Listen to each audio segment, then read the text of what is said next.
Kasih dalam nama Tuhan Yesus Kristus, kita mengucap syukur buat pagi hari ini. Kita boleh datang ke rumah Tuhan, kita boleh bersama-sama memuji memuliakan nama Tuhan. Sebelum kita memulai ibadah kita mau berdoa. Mari kita berdoa. Terima kasih Tuhan, kami mengucap syukur buat pagi hari ini. Tuhan begitu baik dalam setiap kehidupan kami. Kami boleh melihat bahwa Tuhan yang kami sembah, Tuhan yang Tuhan yang mampu menyertai kehidupan kami. Tuhan yang senantiasa tidak pernah meninggalkan kami. Kami ada sampai hari ini semua karena kemurahan Tuhan. Terima kasih Tuhan. Kami percaya Tuhan hadir dalam ibadah kami. Berkati ibadah kami, urapi kami seluruh pelayan Tuhan, seluruh jemaat Tuhan. Dari awal, pertengahan sampai akhirnya kami serahkan seluruhnya dalam tangan Tuhan. Terima kasih Tuhan. Kami mulaikan ibadah kami dalam nama Tuhan Yesus Kristus. Haleluya. Amin. Haleluya. Haleluya.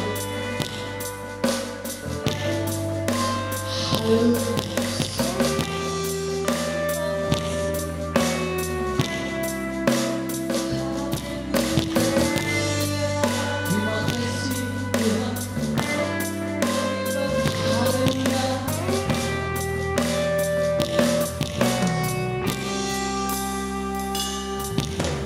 Bersabda ajaiblah karyamu,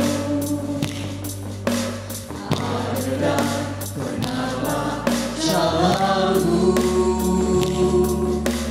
Raja segala bangsa yang maha kuasa, mulia namamu.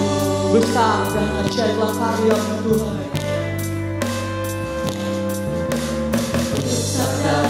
Ajaiblah karyamu, ada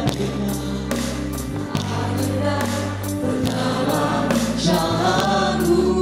Kau Raja segala bangsa, Raja segala bangsa yang maha kuasa, mulia namamu. Layaklah segala bangsa sujud kepadamu, sebab Kau Allah yang kudus, layak disembah. Ya Allah yang layak disembah, Ya Allah yang maha kudus. Haleluya. Besar dan ajaiblah hadiratmu, ada dan benarlah jalanmu, Raja segala bangsa yang maha kuasa, mulia namamu. Layaklah segala bangsa sujud kepadamu, sebab Kau Allah yang kudus, layak disembah. Layaklah Kau menerima pujian kami Tuhan. Layaklah setiap bangsa memuji Engkau. Sujud kepadamu, sebab Kau Allah yang kudus, layak disembah. Layaklah segala bangsa memuji Engkau Yesus Raja. Segala bangsa sujud kepadamu, sebab Kau Allah yang kudus, layak disembah. Layaklah segala bangsa sujud kepadamu,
bangsa sujud kepadamu.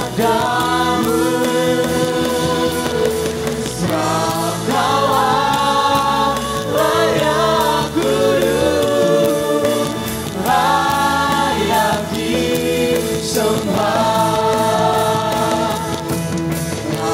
Layaklah segala bangsa sujud kepadamu. Sebab Kaulah layak kudus, layak disembah.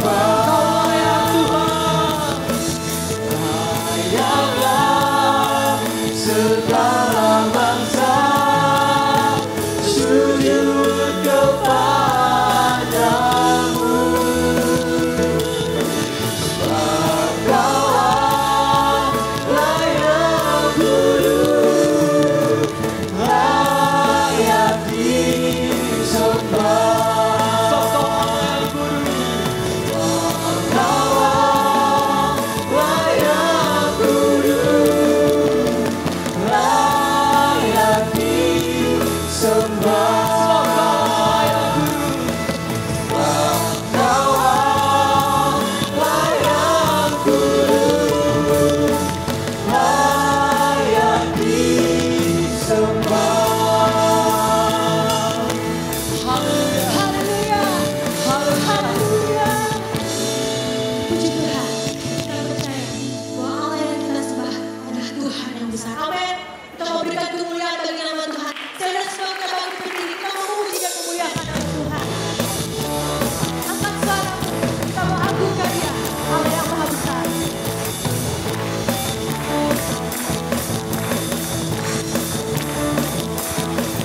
Tuhan saja maha besar. Mari datang penyembahnya. Katakan sekali lagi, Dia Allah yang maha besar.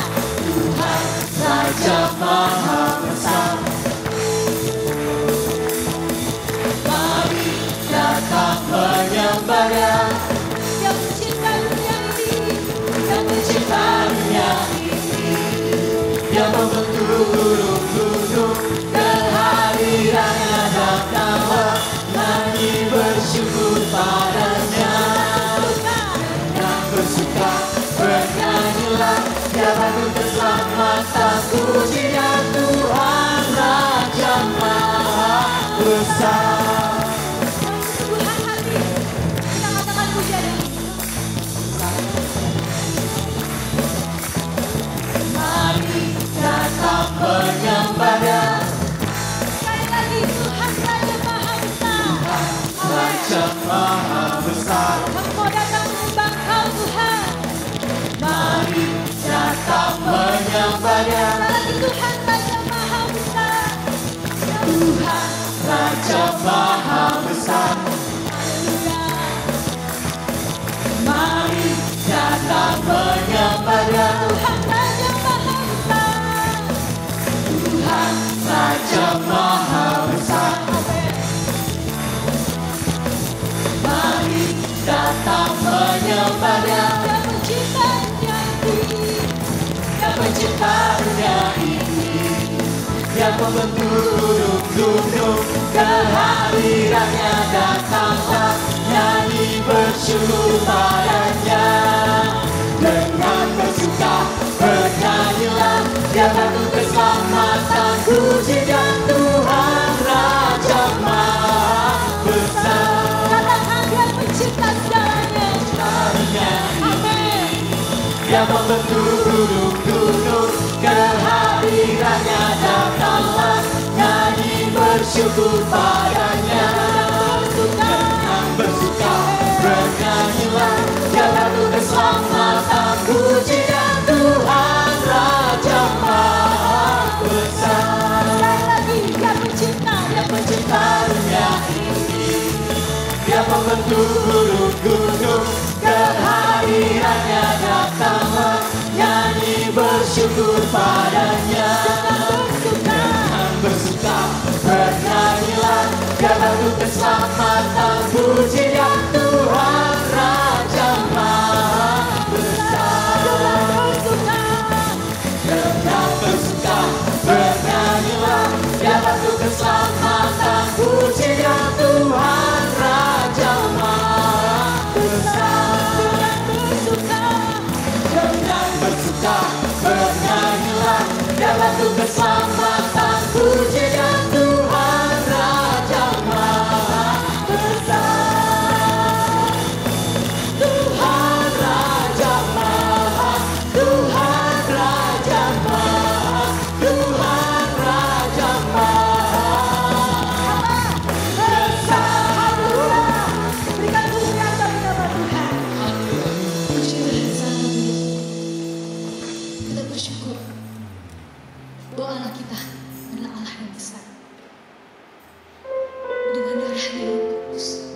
kasih untuk kehadiran pada pagi hari.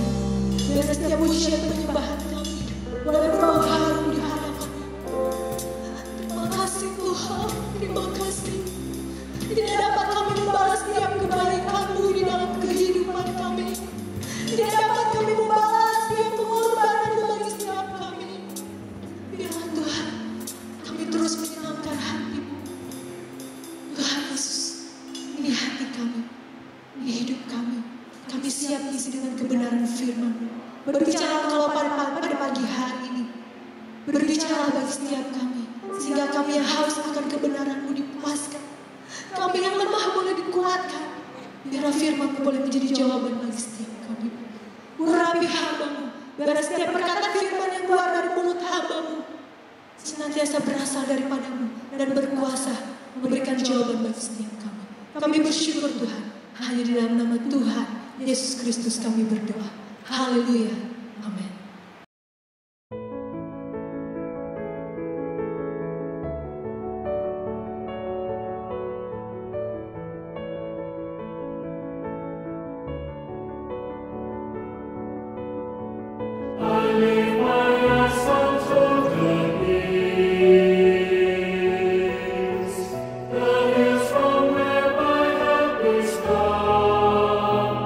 I am become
bagi Tuhan.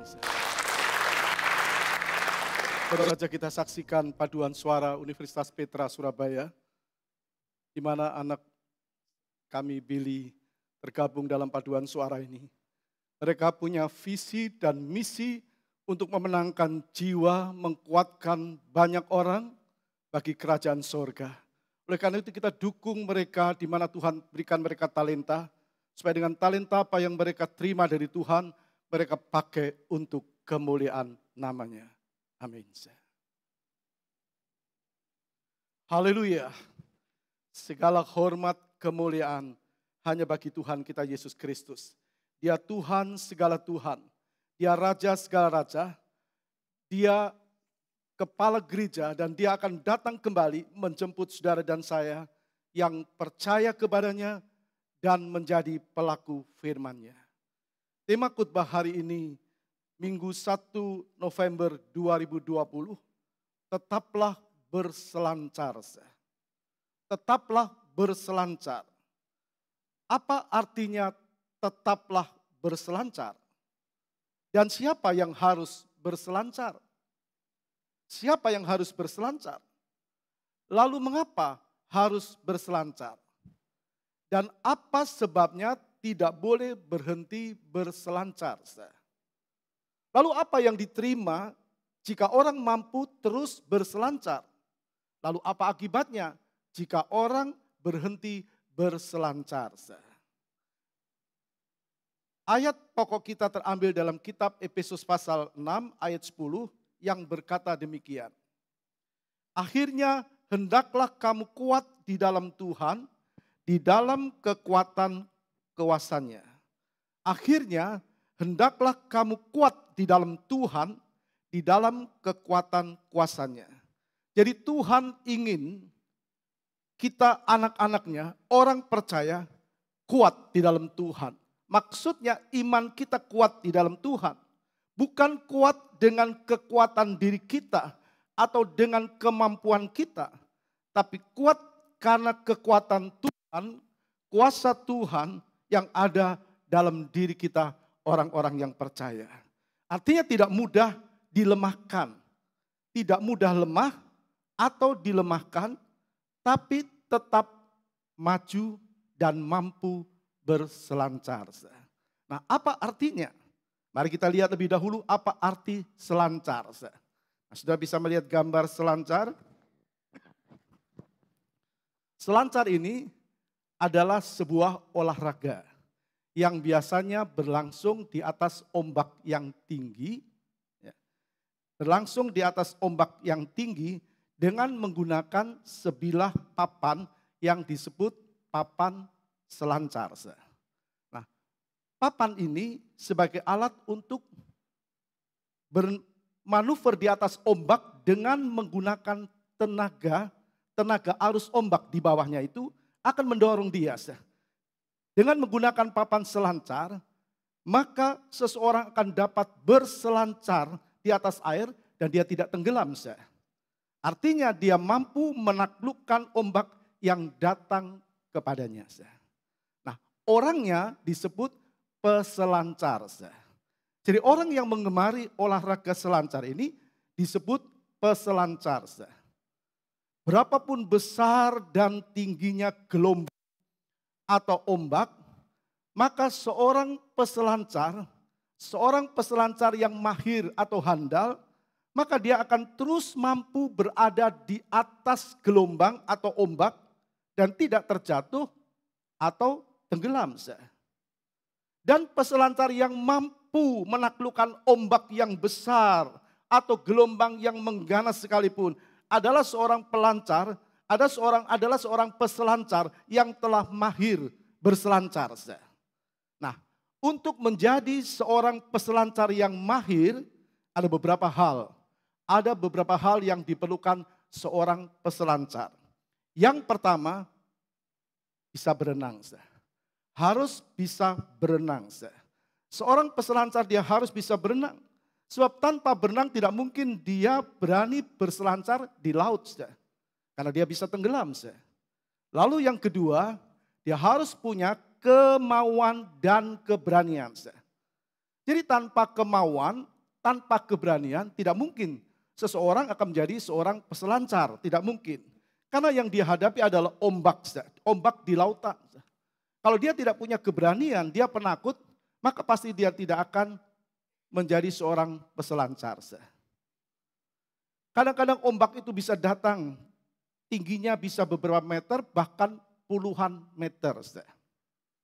Lalu yang ketiga adalah tempat. Tempat untuk berselancar. Nah tentu adalah lautan. Tempat untuk orang bisa berselancar. Nah bagi seorang pemula atau yang pertama belajar, atau tentu mengawalinya dengan berselancar di tempat yang tidak terlalu dalam. Tidak terlalu berombak dan kedalamannya mungkin cuma beberapa meter atau sedikit jauh dari pantai. Itu bagi seorang pemula. Kenapa? Karena tidak mudah berada di atas papan selancar tatkala ombak datang.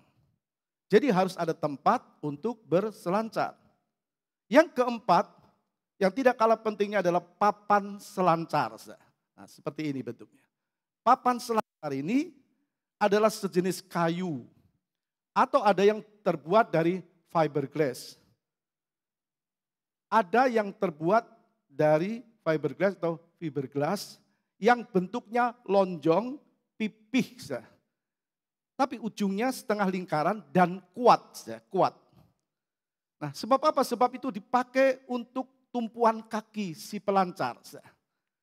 Papan selancar ini dipakai untuk tumpuan kaki. Untuk berpijak waktu menghadapi ombak yang datang agar dia tidak tenggelam. Nah tanpa papan selancar ini tidak mungkin orang bisa berselancar. Jadi perlu papan selancar.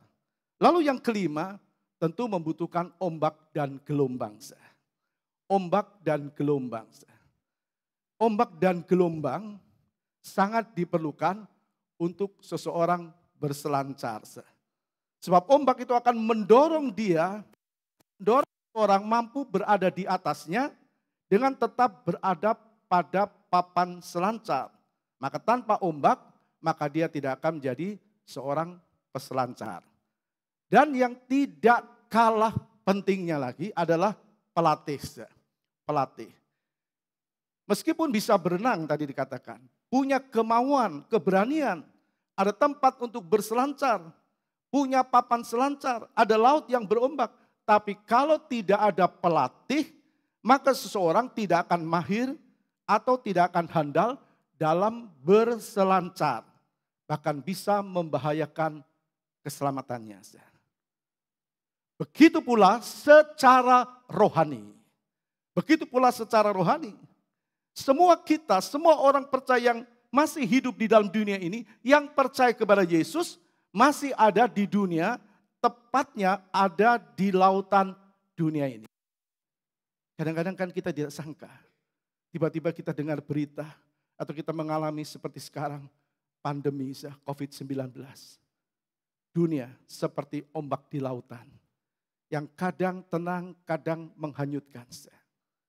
Di dunia ini kita diperhadapkan dengan rintangan, persoalan, masalah, tekanan, halangan, himpitan yang mengharuskan kita mampu dalam tanda kutip berselancar. Mengatasi gelombang percobaan, gelombang masalah yang mencoba menenggelamkan orang-orang percaya.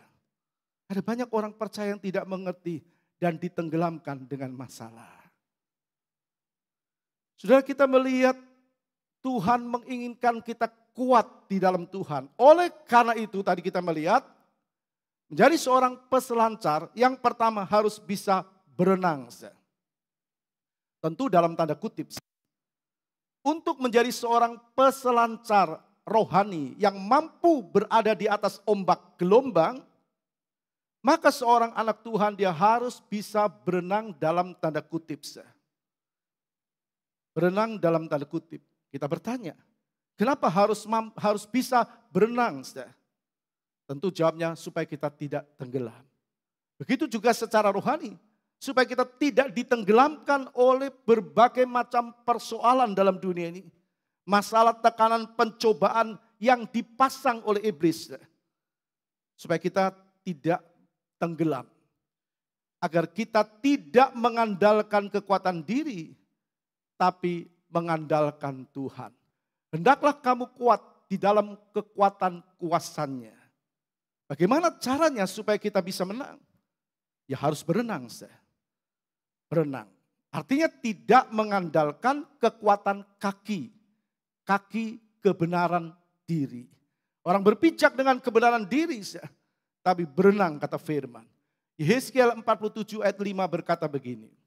Yehezkiel 47 ayat yang kelima. Sekali lagi ia mengukur 1000 hasta lagi.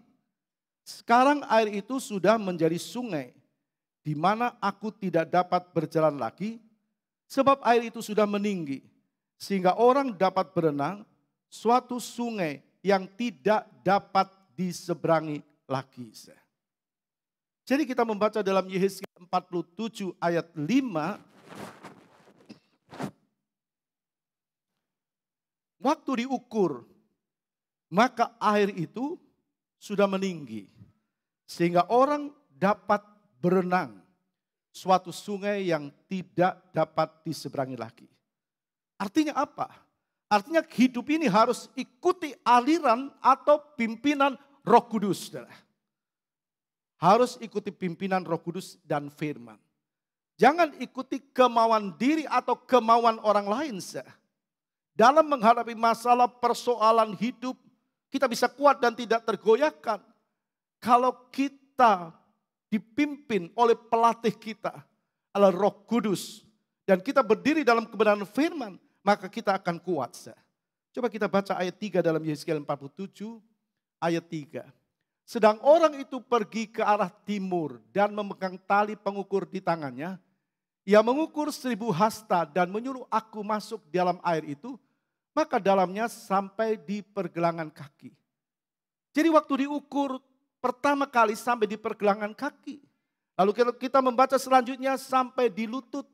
Kemudian diukur lagi sampai di pinggang. Dan yang terakhir tidak mampu untuk berjalan. Jadi saudara, Tuhan inginkan kita jangan sampai iman kita hanya pada mata kaki. Sebab kita masih bisa berdiri dengan kekuatan diri. Jangan sampai hanya sampai di lutut atau di pinggang. Kenapa? Karena di sini orang masih bisa berpijak dengan kaki kebenaran diri. Maka kita tidak heran kalau orang-orang yang kelihatannya sungguh-sungguh, tapi ternyata mereka hilang. Karena apa? Cuma hanya sampai di pergelangan kaki. Cuma sampai di lutut. Kadang-kadang kita terperangahkan, kita tidak bisa mengerti. Kenapa? Padahal mereka sungguh-sungguh kelihatannya. Tapi dengan masalah mereka menghilang. Sudah kita lihat Tuhan bicara kepada kita pagi hari ini. Supaya kita berenang. Berenang dalam apa? Aliran firman dan pimpinan Roh Kudus. Jadi harus bisa berenang. Dan yang kedua, harus punya kemauan yang kuat. Harus punya kemauan. Kita diciptakan dengan kehendak bebas. Tuhan ingin supaya kita punya kemauan dan keberanian. Kita tahu untuk jadi seorang peselancar, dia harus punya kemauan dan keberanian. Ini yang disebut tekad untuk maju. Dan itu tergantung kita. Kalau kita mau maju, Tuhan pasti berikan kita pengertian-pengertian firman sehingga kita maju rohani kita, maju iman kita, tidak tergantung dengan yang lain. Tuhan mau kita punya tekad untuk maju, berani menghadapi pencobaan dan tidak mundur. Karena keyakinan kita yang kuat akan penyertaan Tuhan. Seperti Rasul Paulus, dia terus lari terus maju menuju sasaran.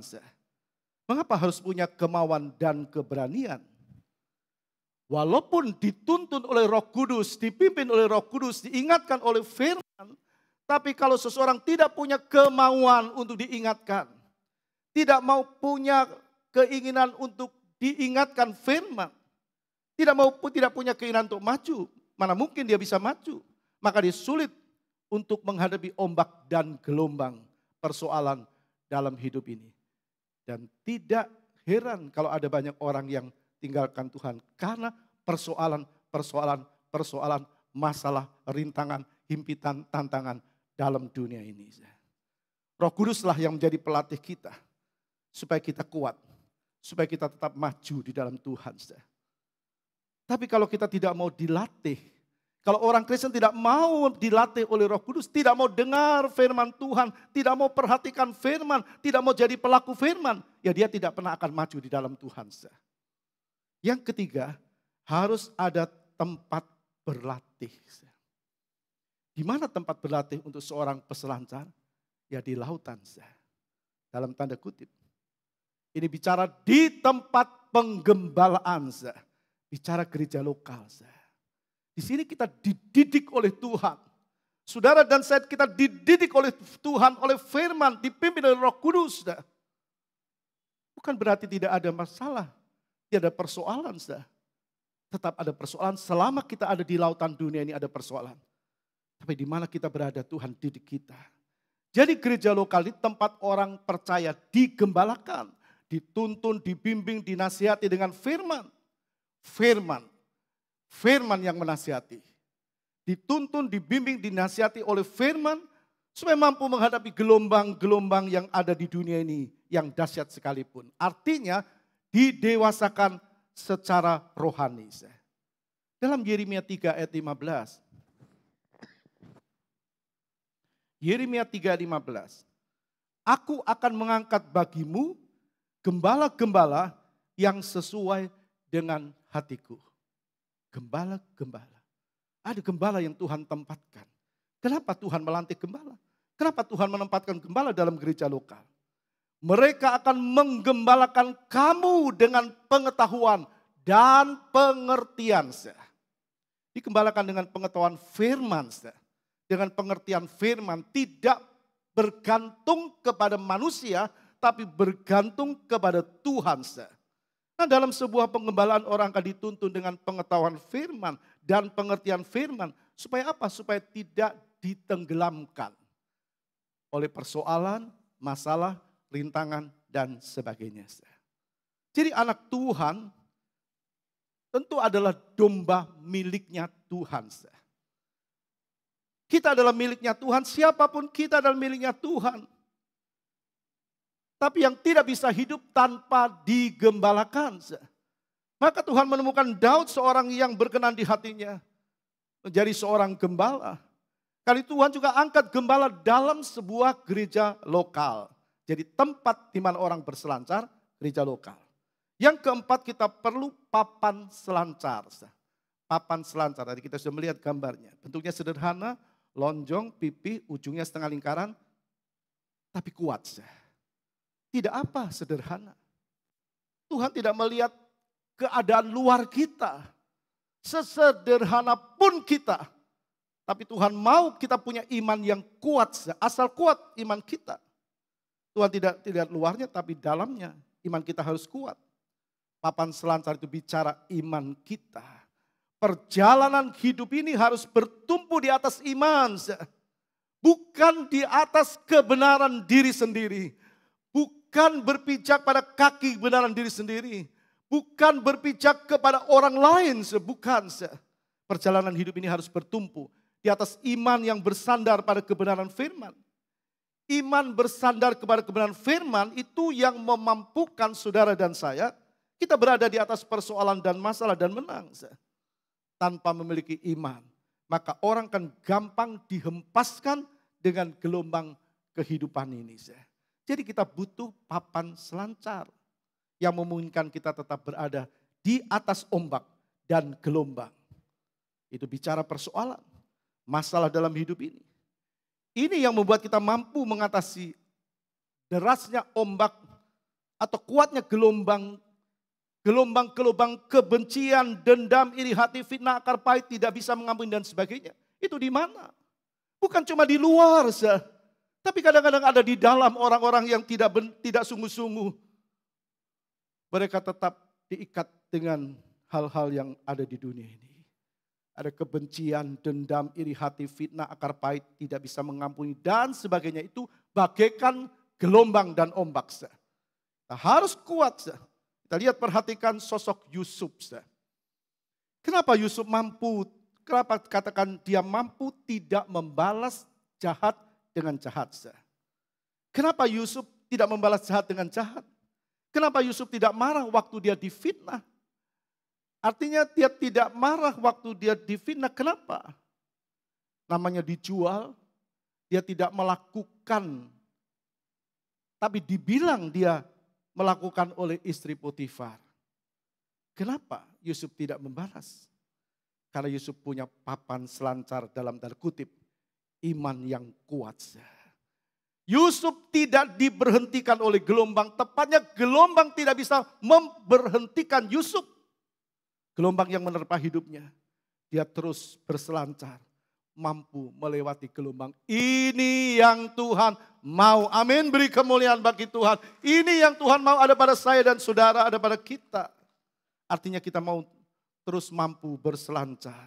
Ini yang Tuhan mau. Dunia akan terus bergelombang. Itu dunia. Karena kita tahu siapa di balik ini. Iblis. Terus akan menggoncang. Tuhan bilang waspadalah. Iblis itu seperti singa yang mengaum. Hendak melulur siapa yang dapat dilulurnya. Jadi kita perlu benar-benar menjadi orang yang kuat. Kita sudah melihat sosok Yusuf. Nah sekarang yang kelima, ombak dan gelombang ini bicara persoalan. Ombak dan gelombang bicara persoalan, masalah hidup, tekanan, dan sebagainya. Tapi untuk bisa berselancar, sekali lagi, gelombang bicara masalah, persoalan, tekanan, himpitan, dan sebagainya. Tapi untuk bisa berselancar, tetap memerlukan gelombang. Kadang-kadang orang lari dari gelombang. Dalam tanda kutip gelombang. Padahal justru gelombang itulah yang membuat dia mampu berada di atas. Karena arus bawah itu akan mendorong dia. Sebab dia menggunakan bukan dengan kekuatan kakinya, dengan kekuatan diri. Tapi dia menggunakan dengan imannya. Dia pakai papan selancar dalam tanda kutip. Kita tidak perlu takut waktu kita hadapi gelombang. Yang iblis ciptakan melalui orang lain. Asal kita punya papan selancar iman. Justru itulah yang membuat kita meningkatkan kadar rohani kita. Kalau Tuhan izinkan persoalan bagikan gelombang itu akan membuat kita tinggi di atas gelombang. Bukan ditenggelamkan oleh gelombang. Sudah lihat burung Raja Wali atau elang katakan. Ini akan makin mampu terbang tinggi justru kalau ada angin yang keras. Angin yang menerpa dia, katakan angin yang kencang atau badai sekalipun, itu justru akan mengangkat Raja Wali ini bisa terbang tinggi. Jadi kita belajar persoalan, kita tidak mengundang persoalan, kita tidak mengundang masalah, tapi itu tetap ada. Kalau itu Tuhan izinkan, justru itu akan mengangkat kita semakin tinggi dan memperkenan Tuhan. Beri kemuliaan bagi Tuhan. Itu yang Tuhan mau. Jadi untuk bisa menaklukkan ombak-ombak persoalan, diperlukan iman yang kuat. Mungkin diawali dengan ombak yang kecil. Kalau kita kuat, kita semakin kuat walaupun ombak yang besar sekalipun. Dari ombak yang kecil kita mampu menaklukkan sampai ombak yang besar. Dari ombak yang biasa sampai ombak yang luar biasa. Dari ombak yang cuma 1 meter sampai puluhan meter. Ada orang baru alami ombak 1 meter. Dia sudah alami ketakutan, kegelisahan, putus asa, menyalahkan orang lain, dan menyalahkan Tuhan. Kita melihat Alkitab menjelaskan siapa itu ombak dan gelombang. Yang pertama orang fasik. Alkitab mengatakan bahwa orang fasik itu bagaikan ombak dan gelombang. Yesaya 57 ayat 20 berkata, tetapi orang-orang fasik adalah seperti laut yang berombak-ombak. Sebab tidak dapat tenang dan arusnya menimbulkan sampah dan lumpur. Orang fasik seperti laut yang berombak-ombak. Jadi digambarkan ombak gelombang bahkan persoalan yang ditimbulkan oleh orang-orang fasik. Orang fasik ini adalah orang yang tidak percaya Tuhan atau orang percaya tapi hidupnya hidup fasik. Hidupnya tidak percaya sesuai firman. Hidup tidak sesuai firman. Itu orang fasik. Dikatakan seperti laut yang berombak sebab tidak dapat tenang dan arusnya menimbulkan sampah dan lumpur. Apa yang dihasilkan, apa yang ditimbulkan oleh orang fasik membuat suasana tidak tenang. Orang fasik adalah seperti laut yang berombak-ombak sebab tidak dapat tenang. Ini kegemaran orang fasik, menciptakan suasana tidak tenang. Di mana? Di tempat orang berselancar. Di mana? Di penggembalaan. Jadi jangan heran, kita tidak perlu menuduh siapapun. Tapi kita tahu bahwa di dunia ini kita tahu kita akan alami persoalan dimanapun kita berada. Tapi Tuhan berikan kita kekuatan supaya kita mampu menghadapi gelombang, angin ribut, dan sebagainya. Jadi orang fasik ini menghasilkan suasana yang tidak tenang. Jadi orang fasik ini paling senang kalau melihat orang lain tidak tenang. Orang lain gelisah, orang lain tidak ada damai, pikiran kalut, bahkan putus asa. Lalu kemudian dikatakan dalam ayat 20 dari Yesaya 57, dan arusnya menimbulkan sampah dan lumpur. Menimbulkan sampah dan lumpur. Ini bicara hal-hal yang kotor dan yang tidak ada gunanya. Tidak ada gunanya. Dan kita tahu iblislah di balik orang fasik menimbulkan yang tidak ada gunanya. Mempersoalkan yang tidak ada faedahnya dan sebagainya. Nah, orang Kristen yang tidak berdiri atas papan selancar imannya, dia akan gampang ditenggelamkan oleh orang fasik. Oleh karena itu jadilah orang Kristen yang hidupnya benar-benar mengandalkan Tuhan. Jangan sampai gampang ditenggelamkan oleh orang fasik, lalu menjadi orang Kristen yang hidupnya tidak ada damai. Hidupnya gelisah, tidak terima, gampang sakit hati, marah, dendam, simpan akan akar pahit dan sebagainya. Tidak terima dengan perlakuan orang lain. Tapi justru orang Kristen yang kuat, orang Kristen yang imannya kuat, justru ombak dan gelombang itu akan membuat dia mampu berada di atas gelombang dan ombak. Dan tidak akan ditenggelamkan oleh gelombang.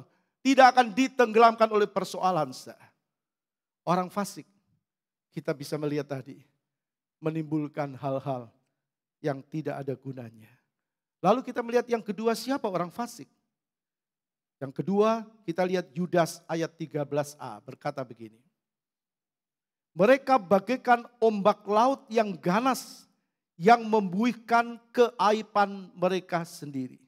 Yang kedua, siapa orang fasik? Guru-guru palsu, pengajar-pengajar palsu, ajaran-ajaran yang tidak sesuai firman Tuhan. Disebutkan guru-guru palsu ini bagaikan ombak laut yang ganas. Ganas itu tidak peduli siapapun, apakah dia jiwa lama, jiwa baru, dia pemula atau orang yang sudah katakan mahir berselancar dalam tanda kutip. Itu incaran guru-guru palsu. Orang Kristen yang imannya tidak kuat akan tenggelam dengan pengajaran-pengajaran palsu. Pengajaran yang menyesatkan. Saudara, kita tahu bahwa Tuhan inginkan iman kita kuat dan tidak gampang disesatkan. Itu ombak dan gelombang orang fasik, guru-guru palsu. Maka kita perlu yang keenam adalah pelatih. Pelatih. Untuk menjadi seorang peselancar rohani yang mahir, yang handal, yang bisa terus melaju, memerlukan seorang pelatih. Nah, pelatih ini pasti memberikan instruksi, memberikan katakan pelatihan, mengajar, melatih sampai orang ini mampu berselancar. Nah, kita tahu Roh Kudus yang melatih kita. Orang yang dilatih berselancar pertama kali oleh pelatih, dia pasti jatuh bangun. Di tempat yang tidak terlalu dalam, dia bisa berselancar, terjatuh. Sampai dia mahir. Begitu juga dengan kita. Pelatih dia akan bosan. Roh Kudus juga akan tidak bosan melatih saudara dan saya. Sampai kita mampu berada di atas ombak. Roh Kudus akan melatih kita untuk kuat dalam kondisi situasi apapun. Dia akan membimbing kita ke dalam kebenaran firman. Tuhan Yesus berkata, kalau Roh Kudus itu turun, dia sudah mati bagi dosa kita. Yesus mati bagi dosa kita, kita diselamatkan. Lalu dia naik ke sorga, Roh Kudus turun. Roh Kudus akan membawa kita kepada kebenaran firman. Yohanes 14 ayat 26 katakan bahwa Roh Kudus akan membawa orang percaya kepada firman Tuhan. Apa yang Yesus ajarkan diingatkan kembali oleh Roh Kudus. Jadi Roh Kudus akan membimbing orang percaya kepada kebenaran firman. Jelas tanpa pelatih, tanpa Roh Kudus, kalau kita menjadi peselancar rohani, kita tidak akan mampu. Artinya kita harus tetap mengandalkan Roh Kudus dalam hidup kita. Jangan andalkan manusia, andalkan Tuhan. Alkitab tulis orang-orang yang masuk dalam pelatihan. Maksudnya orang-orang percaya yang menyerahkan diri untuk dilatih oleh Roh Kudus. Orang-orang percaya yang mau dilatih oleh firman, hidup dalam kebenaran firman. Sehingga dia mampu menghadapi setiap gelombang. Yang pertama adalah Yunus. Yunus dilatih Tuhan agar mampu melewati ombak kepentingan diri. Semua orang punya kepentingan. Tapi kalau sudah bersinggungan dengan pekerjaan, maka harus yang terutama adalah memuliakan Tuhan. Jadi Yunus dilatih Tuhan supaya mampu melewati ombak kepentingan diri dan masuk dalam kepentingan Tuhan. Dalam Yunus yang pertama, Yunus suruh Tuhan, katakan Yunus disuruh Tuhan untuk pergi ke Niniwe. Supaya penduduk Niniwe bertobat dari kejahatan mereka. Tapi kemana Yunus pergi? Yunus tidak ke Niniwe, tapi dia ke Tarsis. Ini bicara kepentingan diri dan bukan kepentingan Tuhan. Ini bicara kepentingan diri dan bukan keinginan Tuhan. Kita lihat Yunus 1 ayat 3. Dalam Yunus 1 ayat 3 dijelaskan dia pergi ke Tarsis. Nah sekarang kita melihat bagaimana cara Tuhan melatih Yunus untuk mengerti kehendak Tuhan. Bagaimana caranya Tuhan melatih? Dalam ayat 17 Yunus yang pertama. Maka atas penentuan Tuhan datanglah seekor ikan besar yang menelan Yunus. Dan Yunus tinggal di dalam perut ikan itu 3 hari 3 malam lamanya. Orang berkata mustahil, bagi Tuhan tidak ada yang mustahil. Sebab Tuhan punya cara mau menyadarkan Yusuf. Tidak berdiri atas kepentingan diri. Tapi kepentingan Tuhan. Untuk Tuhan. Maka atas penentuan Tuhan datanglah seekor ikan besar. Yang menelan Yunus. Tuhan kirim seekor ikan. Ikan yang besar menelan Yunus. Dan Yunus ada dalam perut ikan selama 3 hari 3 malam. Itu artinya Yunus mampu berselancar mengarungi lautan. Sekali lagi. Tuhan kirim seekor ikan besar menelan Yunus. Lalu Yunus ada di dalam perut ikan selama 3 hari 3 malam. Itu artinya Yunus mampu berselancar mengarungi lautan. Ikan ini tidak mungkin diam. Sebab dalam cerita ini Yunus dimuntahkan ke daratan. Ikan ini bergerak. Yunus menyadari. Dia harus sadar, dia harus berselancar. Nah di dalam perut ikan ini di tengah ombak pasti. Di tengah ombak dan gelombang itulah Yunus sadar akan keinginan Tuhan. Ayat 1 dari Yunus pasal 2. Berdoalah Yunus kepada Tuhan Allahnya dari dalam perut ikan itu. Telah kau lemparkan aku ke tempat yang dalam ke pusat lautan. Lalu aku terangkum oleh arus air. Segala gelora dan gelombangmu melingkupi aku. Jadi Tuhan ingin Yunus mengerti kehendak Tuhan. Tuhan juga mau kita juga harus mampu berselancar di tengah gelombang dan persoalan. Yunus pertama tidak mau untuk ke Niniwe, dia pergi ke Tarsis. Dan Tuhan taruh dia dalam perut ikan supaya Yunus tahu dia harus berselancar hadapi gelombang. Dan dalam akhir cerita Yunus berkata kepada penduduk Niniwe, dan dari rajanya sampai rakyatnya, mereka bertobat kepada Tuhan. Jadi kita harus berselancar. Tuhan mau pakai kita jadi alat Tuhan. Bukan untuk kepentingan kita, untuk kemuliaan Tuhan. Tempat ini dibangun juga untuk kemuliaan Tuhan. Jiwa-jiwa datang untuk kemuliaan Tuhan. Kita adalah miliknya Tuhan, saya dan saudara miliknya Tuhan. Tapi kita sedang dididik di dalam dunia ini. Kita ada di gereja lokal untuk didewasakan. Contoh yang kedua adalah Yusuf. Dalam Kejadian 37 sampai pasal 40. Pasal 37 sampai pasal 40. Yusuf dilatih oleh Tuhan agar ia mampu melewati gelombang kebencian. Gelombang kebencian yang dilakukan oleh saudara-saudara kandungnya sendiri. Ayat 4 dari Kejadian 37. Setelah dilihat oleh saudara-saudaranya bahwa ayahnya lebih mengasihi Yusuf dari semua saudaranya, maka bencilah mereka itu kepadanya dan tidak mau menyapanya dengan ramah. Dibenci oleh saudaranya sendiri. Pernah saudara dibenci oleh karena orang iri hati kepada saudara. Yusuf alami itu dan ini sebuah pelatihan untuk Yusuf. Tuhan sedang melatih Yusuf agar mampu melewati gelombang kebencian yang bukan karena kesalahannya. Kadang orang kan tidak terima. Aku enggak salah, dia yang salah. Tapi di sini Yusuf tidak salah. Tapi Tuhan latih dia untuk lewati gelombang kebencian. Tidak ada kebencian dalam diri Yusuf. Yusuf dilatih agar mampu melewati gelombang kebencian dan juga gelombang fitnah. Siapa yang memfitnah? Istri Potifar. Kejadian 39 ayat 15. Dan ketika didengarnya bahwa aku berteriak sekeras-kerasnya, ditinggalkannya bajunya padaku, lalu ia lari keluar. Yusuf tidak melakukan yang jahat. Bahkan dia membuat Tuhan memberkati tuannya. Tapi dia difitnah oleh istri tuannya.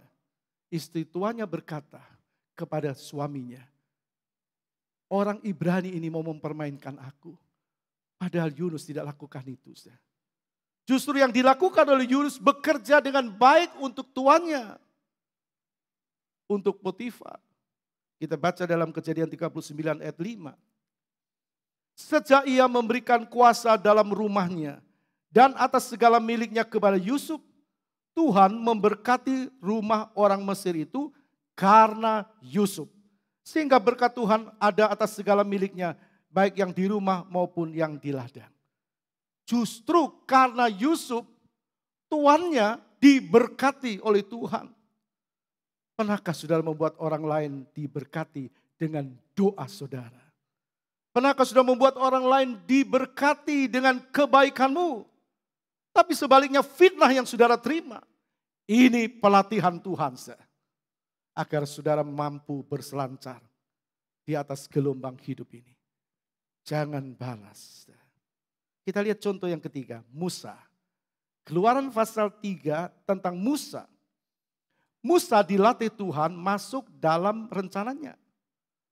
Bukan lagi demi egonya, kepentingannya. Ada banyak orang berjalan karena egonya. Banyak orang berpijak karena egonya. Banyak orang berpendirian karena egonya. Tapi Tuhan latih Musa. Supaya Musa tidak lagi untuk kepentingan dirinya. Dalam Keluaran 2 ayat 11 sampai 12. Pada waktu itu ketika Musa telah dewasa. Ia keluar mendapatkan saudara-saudaranya. Untuk melihat kerja paksa mereka.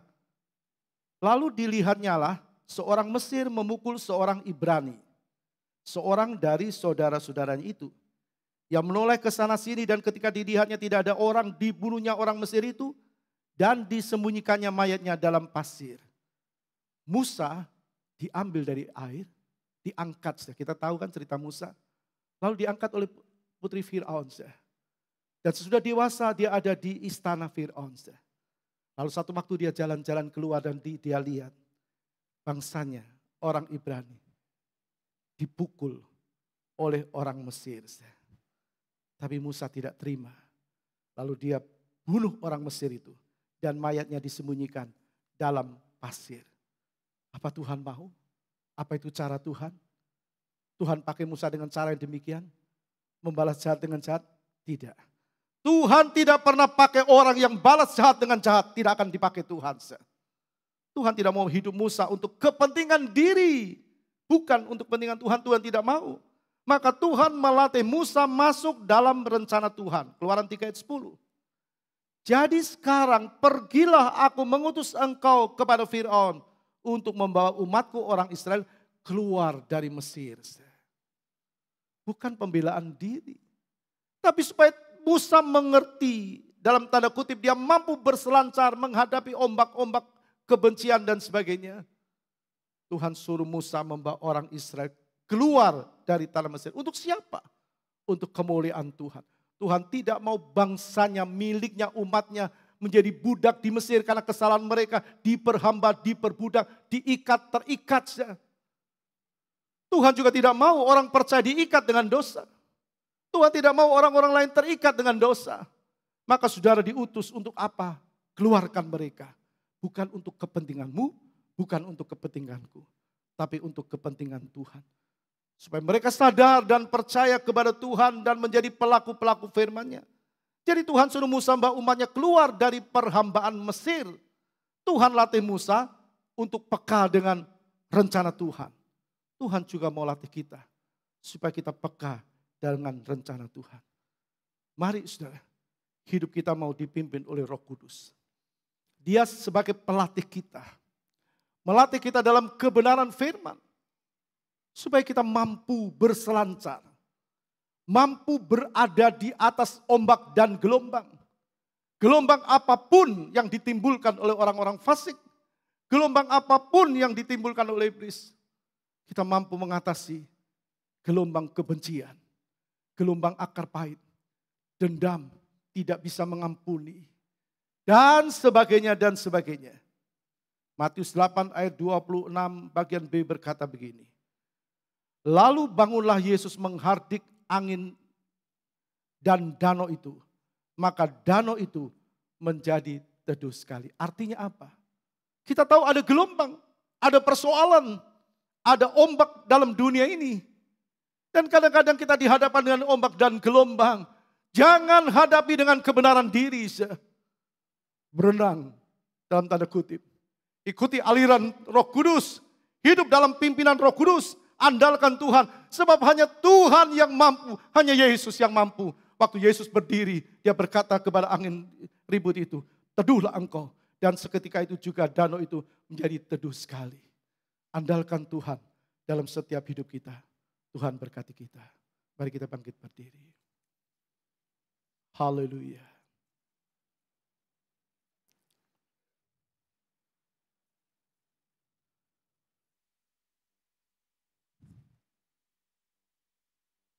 Pelayan perjamuan kudus tampil ke depan. Engkaulah perisaiku saat badai hidup menerpaku. Jadikan Tuhan itu perisai bagi hidup kita. Engkaulah perisaiku Tuhan. Di saat badai hidup menerpa aku. Janji-Mu di dalamku Tuhan, pulihkan jiwaku. Kita berkata, aku akan berdiri di tengah badai. Badai apapun juga. Tuhan lebih di atas segala-galanya. Mari nyanyikan pujian ini. Haleluya.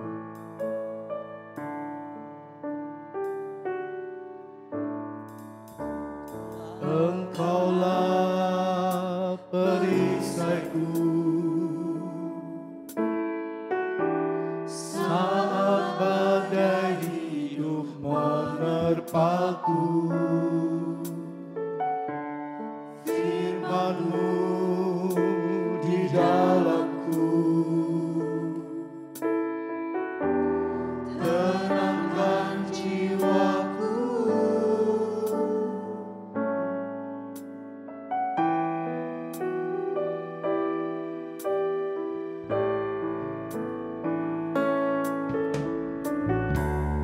Engkaulah perisaiku saat badai hidup menerpaku. Firman-Mu di dalamku tenangkan jiwaku. Kan berdiri di tengah badai dalam kekuatan yang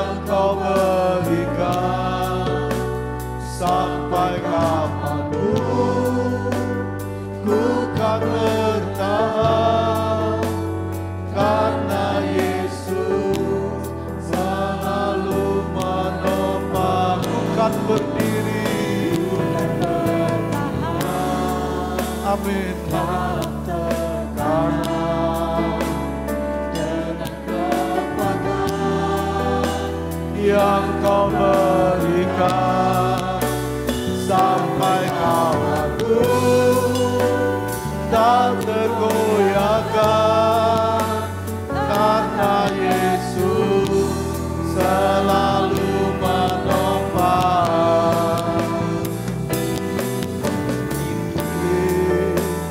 Di tengah badai, terus berdiri di atas badai karena pertolongan Tuhan. Sampai kapanpun ku kan bertahan, karena kembali katakan, bukan berdiri di tengah badai.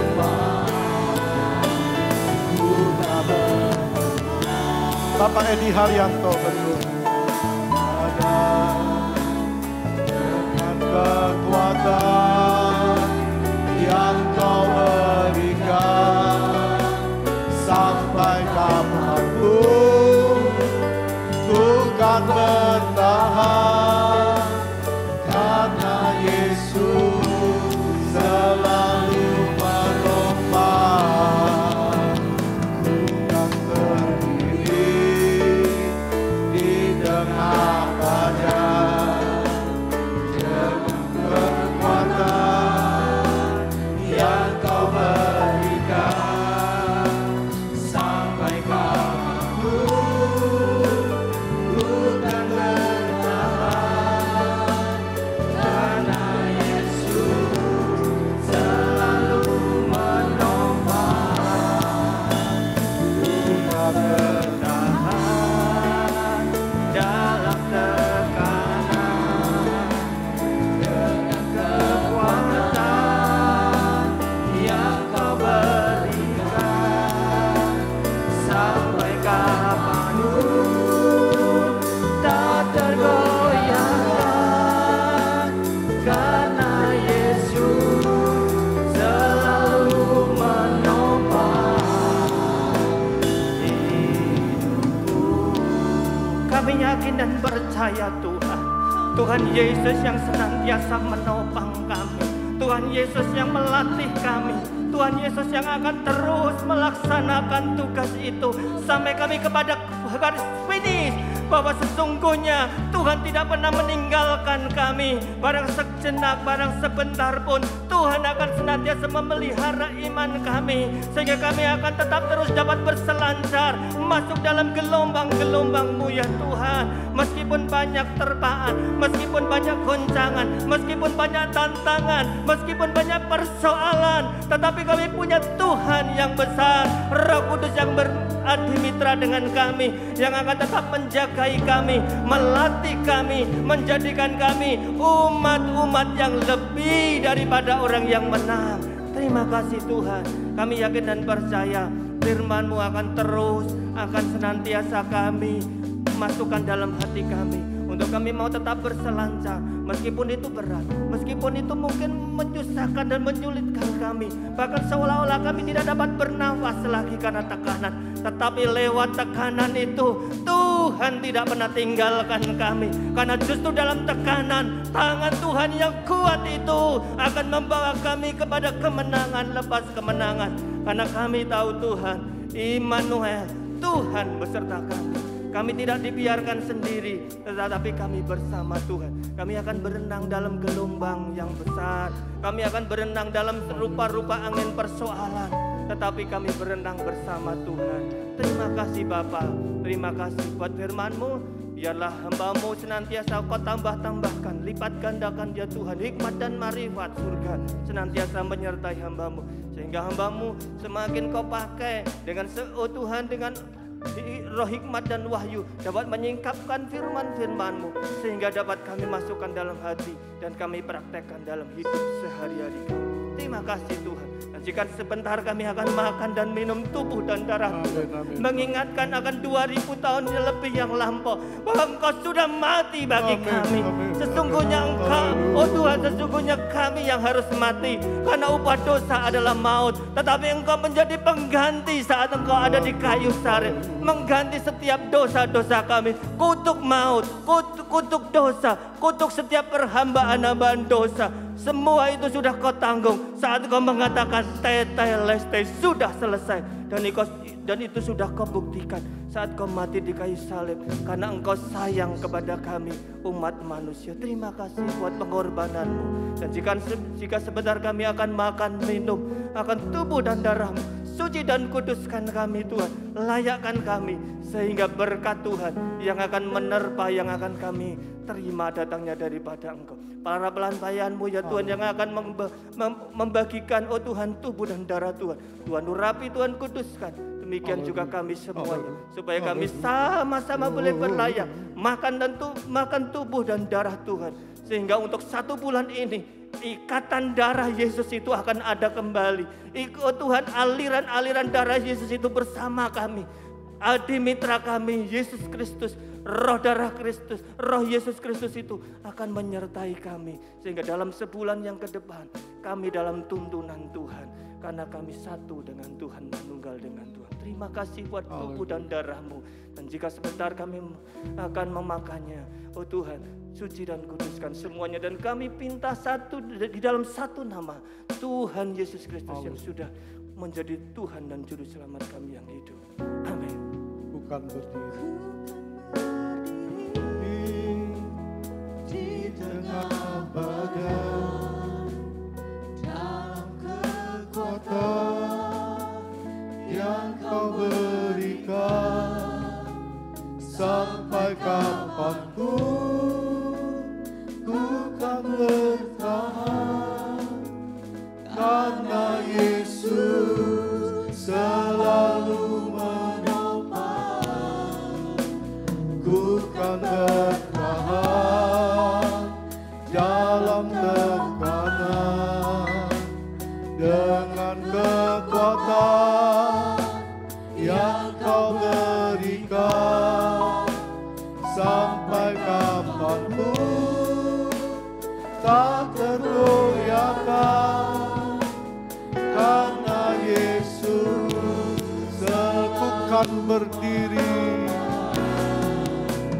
ku kan berdiri di tengah badai, dalam kekuatan yang Kau berikan, sampai kapanpun ku kan bertahan, karena Yesus selalu. Ku kan bertahan, ku kan bertahan dalam tekanan, dengan kekuatan yang Kau berikan, sampai kapanpun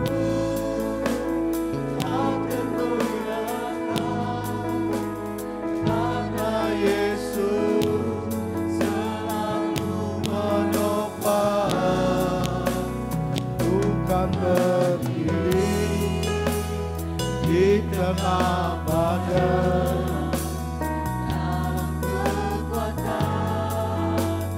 yang Kau berikan, sampai kapanpun bukan bertahan, karena Yesus selalu menopang.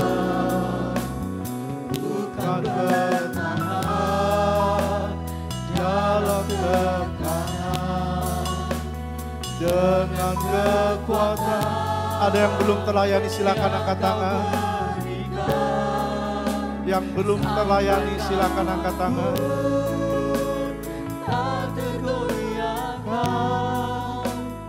Karena Yesus selalu menopang.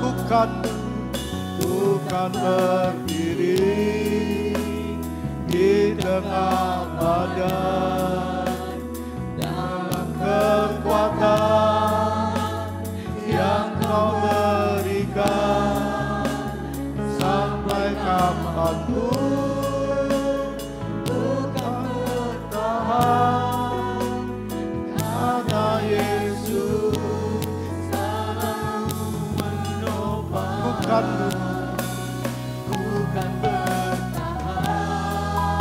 Mari semua berdiri.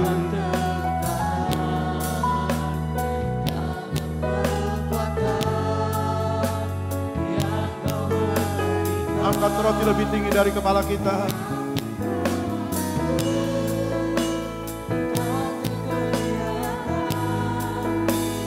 Karena Yesus selalu menopang hidupku.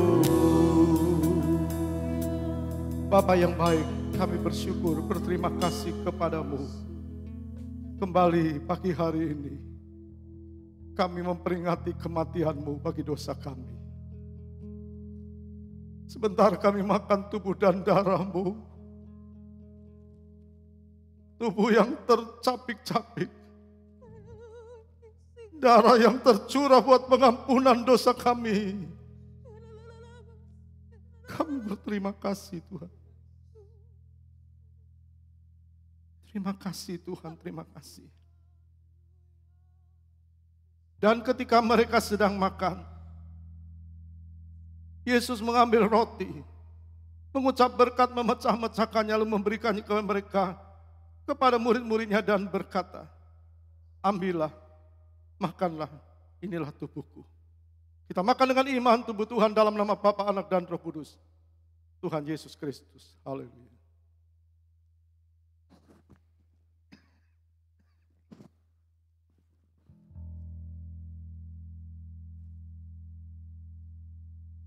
Terima kasih Tuhan. Tidak ada pengorbanan yang semulia pengorbanan-Mu. Kami yakin, kami percaya kepada-Mu, kami pasti selamat. Terima kasih Bapa yang baik, terima kasih buat korban anak-Mu yang tunggal Yesus Kristus sebagai Tuhan dan Juru Selamat kami. Angkat cawan lebih tinggi dari kepala kita, dengar firman-Nya. Sesudah itu ia mengambil cawan, mengucap syukur, lalu memberikannya kepada mereka dan berkata, minumlah kamu semua dari cawan ini, sebab inilah darahku, darah perjanjian yang ditumpahkan bagi banyak orang untuk pengampunan dosa. Kita minum darah Tuhan dengan iman dalam nama Bapa, Anak, dan Roh Kudus, Tuhan Yesus Kristus. Haleluya.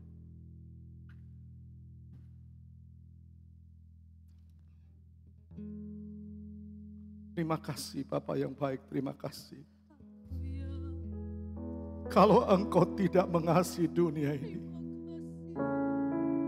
Bapa, kalau Engkau tidak turunkan putra-Mu yang tunggal, kami tetap dalam dosa dan kami binasa. Karena Engkau turunkan anak-Mu yang tunggal, Yesus Kristus. Kami selamat, terima kasih Tuhan. Kami tetap percaya kepadamu sampai waktunya kami sampai Kau datang yang kedua kali. Kami mau tetap percaya kepadamu.